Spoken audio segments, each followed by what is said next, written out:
లోనే కాదు పై దేశంలోనూ ఉంటారు.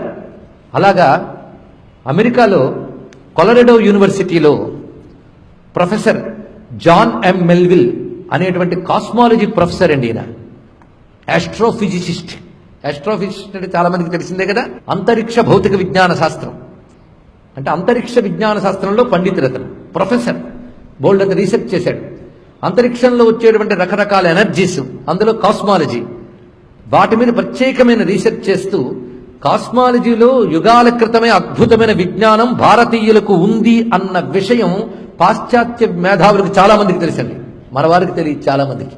మన దృష్టిలో దేవుడు అంటే ఒక కొబ్బరికాయ కొట్టేయడం, ఒక పటం పెట్టుకోవడమే. కానీ వాళ్ళ దృష్టిలో దైవం అంటే ఒకనొక శక్తి విశేషం. అతను రీసెర్చ్ చేసి కాశీక్షేత్రానికి సంబంధించి ఆ పురాణంలో వర్ణించిన ప్రకారంగా మొత్తం ఒక జామెట్రికల్గా మ్యాప్ వేసుకున్నాడండి మహానుభావుడు. ఒక మ్యాప్ గీసుకున్నాడు. ఎంత అద్భుతమైన విషయం చూడండి.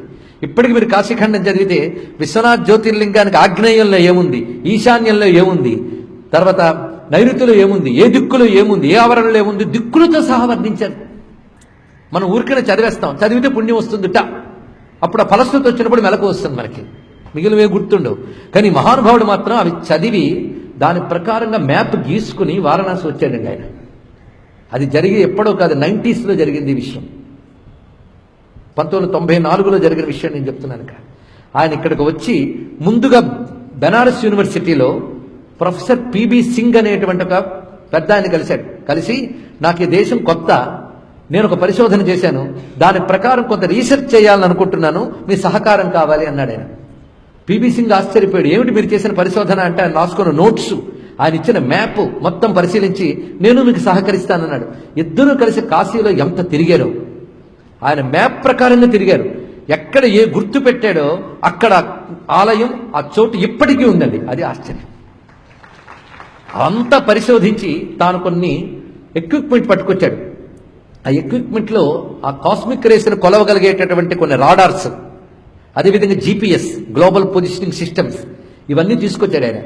ఆ పరికరాలతో ఆయన కాశీని, చిత్రకూట పర్వతం దగ్గరికి వెళ్ళి అక్కడ ఎన్ని పరిశోధనలు చేశాడు ఆయన. మొత్తం 12 ఆదిత్య క్షేత్రాలని పరిశోధించి ఆయన తన పుస్తకంలో రాసిన కన్క్లూడింగ్ లైన్స్ నేను యథాతథంగా మీకు చెప్తున్నాను. ఇప్పటిక ప్రమాణంతో మాట్లాడాలి గనక, అయ్యా ఆదిత్యోదయం వదిలి ఇవన్నీ చెప్పారు అనేటువంటి మాట ఎవరు అనరని నేను అనుకుంటా. ఎందుకంటే ఆదిత్యోదయం సూర్యోపాసన అని అన్నాక ఆ సూర్యోపాసన అనే దాని గురించి చెప్తూ ఈ దేశం ఎంత గొప్పది, ఋషుల విజ్ఞానం ఎంత గొప్పదో తెలుసుకోవడానికి ఈ మాట చెప్తున్నా. ఇక్కడ అతను అంటున్న మాట సరిగ్గా ఆయన మాటల్లోనే. ఆ గ్రంథం చదివే భాగ్యం నాకు లభించింది. మొత్తం గ్రంథమంతా వ్యాఖ్యానించాలంటే ఒక రోజు సరిపోద్ది దానికి. అని చెప్పిన మాట, each of the 12 sun temples was located in such a way that it indicated the movement, speed and the intensity of light during the apparent movement of the sun across the 12 signs of the zodiac. ఇది ఆయన ఇచ్చినటువంటి మాట. ఎంత అద్భుతమైన మాట చూడండి. అంటే సూర్యుడు రాశి చక్రంలో సంచరించేటప్పుడు మేషరాశి మొదలుకొని ఒక్కొక్క రాశిలో మారుతూ ఒక్కొక్క నెల ఒక్కొక్క రాశిలో ఉంటాడు. ఒక్కొక్క రాశిలో ఉన్నప్పుడు ఆ సమయంలో సూర్యుని నుంచి వచ్చినటువంటి ఇంటెన్సిటీ ఆఫ్ లైట్ అంటే కాంతి యొక్క తీవ్రత, వేగము, గమనము, ఈ 3 ఒక్కొక్క రాశి చక్రంలో ఉన్నప్పుడు ఒక్కొక్క ఆలయం మీద పడుతుంది ఏంటండి. ఆ శక్తిని అది పొందుతుంది ఇక్కడ.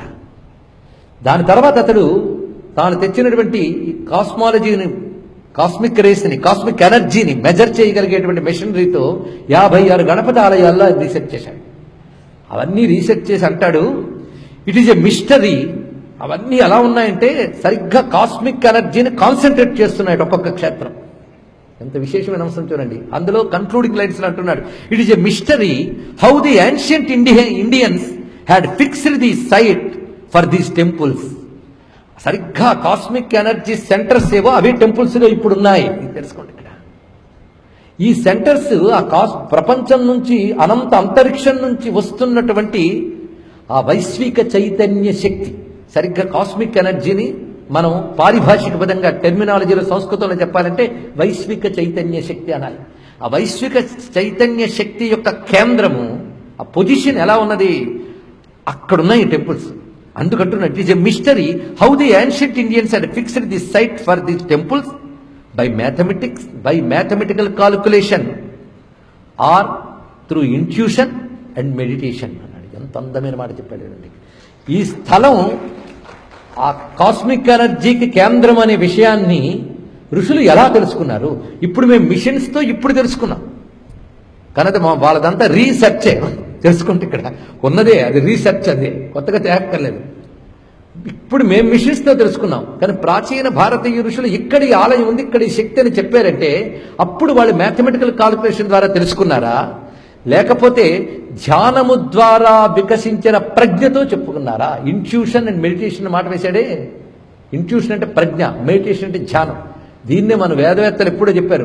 నిరంతర సాధకుడికి తపశ్శక్తి వల్ల ఋతంభర ప్రజ్ఞ అని ఒక ప్రజ్ఞ మేల్కొంటుందిరండి. ఆ ప్రజ్ఞకు అతీంద్రియ జ్ఞానం దర్శనమిస్తుందిట. అలాంటి అతీంద్రియ జ్ఞానం కలిగినటువంటి భారతీయ పూర్వీకులు ఇలాంటి ఆలయాల్ని నిర్దేశించారు అని ఒక పాశ్చాత్యుడు చెప్పిన మాటని సగర్వంగా ఈ సభలో విన్నవించుకుంటున్నారు. ఇది భారతదేశ క్షేత్ర